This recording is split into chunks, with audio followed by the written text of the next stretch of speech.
Alright guys, so good afternoon, yan J Motors TV. Yan, nandito tayo ulit sa Mitsukoshi Imus branch. So ipiplex natin tong Icon 125 kasi merong nagre-request sa atin na bigyan daw natin ng kahit na short info lang tong unit na to o short review. Alright, so eto kaharap natin Icon 125. So iba yung pagkakapula niya, no? Parang may pagka candy red, parang glossy. Then yung kanyang decal, no? Napakaganda. Okay? So, simulan na agad natin dito sa presyo, guys. So, ang presyo nito is 69,900. So, 3,500 ang down payment. Then, 3,359 yung kanyang 36 months. Yan. So, dito muna tayo, no? Meron tayo rito ang logo ng Keyway. Alright. Then, ang ganda ng pagkaka-design ng kanyang pairings, no? Oh. Then, dito meron tayo rito decal na very minimal lang naman na may nakalagay na icon na 125i. So, ito siguro yung kanyang pinaka daytime running light na tinatawag. Yan. Okay. So, dalawa yan. Then, dyan na rin yung kanyang pinaka-turn signal nandito. Kung hindi ako nagkakamali, hindi kasi activated, kaya hindi natin makita. Pero tingin ko, yan. Then, yung kanyang headlight, tingnan nyo naman, napaka-aggressive. Okay? Then, ang ganda talaga ng kulay niya. Iba yung pagka-red niya. Yung pagka-red niya, yung parang pag tinitigan mo na matagal, parang reflector na masakit siya sa mata. Alright? Okay? So, dito naman tayo sa kanyang gulong. Yan, okay. So, ito yung kanyang gulong. Ang size niyan is 1890 by 14 yung size ng kanyang gulong. Then, syempre, naka-disc brake tayo dyan, traditional na telescopic na fork, no? Ang liit ng gulong niya, pero match na match naman sa laki ng motor. Alright, so yung specs na ito guys, mamaya ipiplex din natin para kompleto yung ating short review. Okay? So, Keyway 125 ang nakalagay. Ayan. Automatic. Ganda talaga ng kulay niya. Parang pagka tinitigan mo na matagal, parang masakit sa mata. Okay? Parang reflectorize kasi siya. Okay? So, dito yung kanyang footboard. Ayan. Tama-tama lang yung kanyang footboard. Then, nandito yung kanyang baterya. Nandiyan dyan.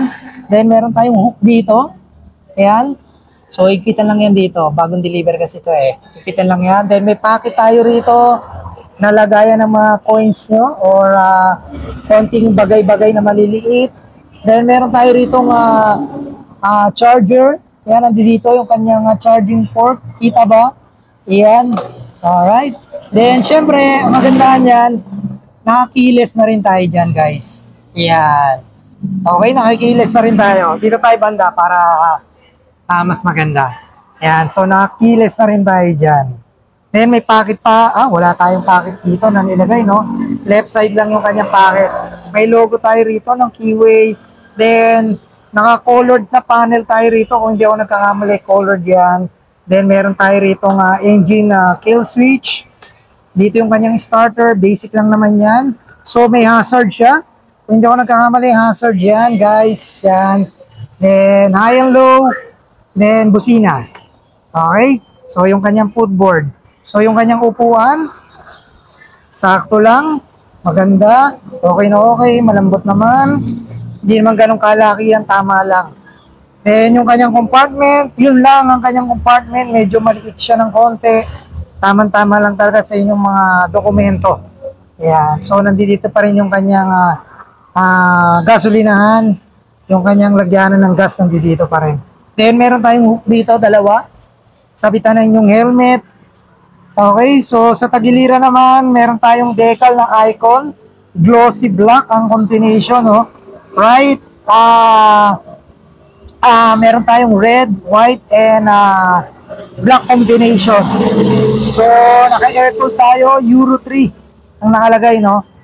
Alright, so Euro 3. Okay, then ang kagandahan dito guys, may top box na siyang kasama. Ay, top box, sorry. May carrier na siyang kasama para sa inyong top box. So, hindi na rin kayo bibili pa ng carrier ng inyong top box. So top box na lang ang bibili nyo. At yan, ilalagay nyo rito. Alright, then dito meron tayong single suspension. Okay, single suspension, tapos nakaano tayo dyan, drum brake. Ang kagandahan nito guys, meron pa tayong kickstart. Ito, napakalaking tulong na itong kickstart na to sa mga rider na talaga nga namang gusto nila yung traditional, meron tayo rito. So naka FI, may kickstart, maganda yan. Meron tayong pangalan ng keyway dito. Keyway, naka drum brake tayo. Size ng gulong sa ulian, 1990 by 14.